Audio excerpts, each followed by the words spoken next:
Well, as we were expecting some of the reactions coming in from the opposition parties over that exclusive chat that Union Defence Minister Rajnath Singh had with Network 18, we have now received a word. Pramod Tiwari of Congress has responded to Rajnath Singh's comment on Guardian report. He said, and I'm going to quote him here, that a lot of false statements have been made by the Union Defence Minister. If terrorism is actually over, then why on daily basis incidents of terrorism are happening from China's side? China has killed our 21 Jawans and we are unable to take our land back from China. So that's the word that has come in from Congress's Pramod Tiwari. Let's take a look at what exactly he said there.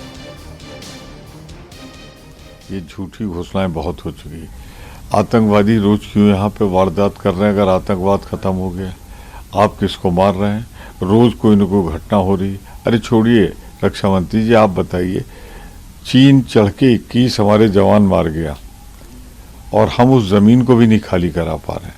उसमें गश्त लगाने की हमको इजाजत भी नहीं दे रहा है चीन। उस पर कब गरजेंगे? बरसिए नहीं, कम से कम गरज तो जाइए, कुछ तो बोलिए।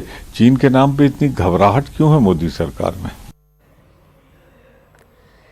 CNN News 18 senior editor Pallavi Ghosh is joining us on the phone line. Pallavi, a very good morning to you. This particular issue is very sensitive to our country.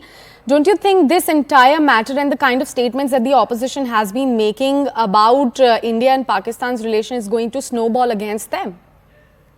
Well, yes, absolutely. And if you remember in 2004, the entire Pulwama attack and a section of the Congress questioning whether the airstrike had really taken place has given a narrative to the BJP, not just then, but even later on and until today. And the Congress has always been accused of, one, demeaning the armed forces, and second, of course, is having scant regard for national interests. Kachjivu incident and now these kind of comments will actually evoke a huge embarrassment for the Congress, though the Congress is trying to counter it by raising this entire issue of the so-called intrusion by the Chinese into Arunachal Pradesh.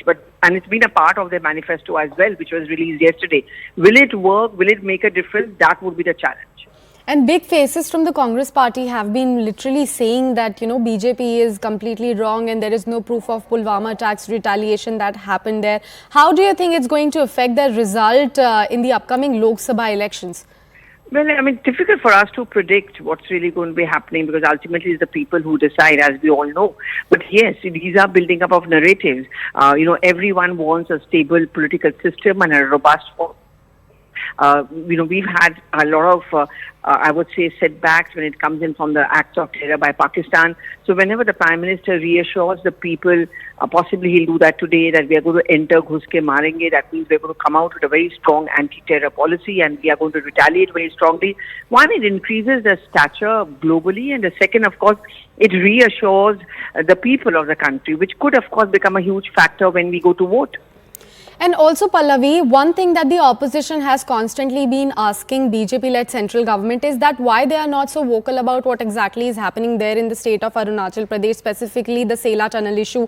But apart from that, Union Defence Minister also in the exclusive chat with Network 18 did mention that, you know, Arunachal has always been an integral part of India and will always remain the one. That's our standard foreign policy statement. I think he has repeatedly made the point that Arunachal Pradesh belongs only to India alone. And if you look at the focus of Northeast, on the Northeast by the government, Arunachal Pradesh, like many other Northeastern states, have had a lot of attention being paid to them. They have been developing projects which have also been taking place.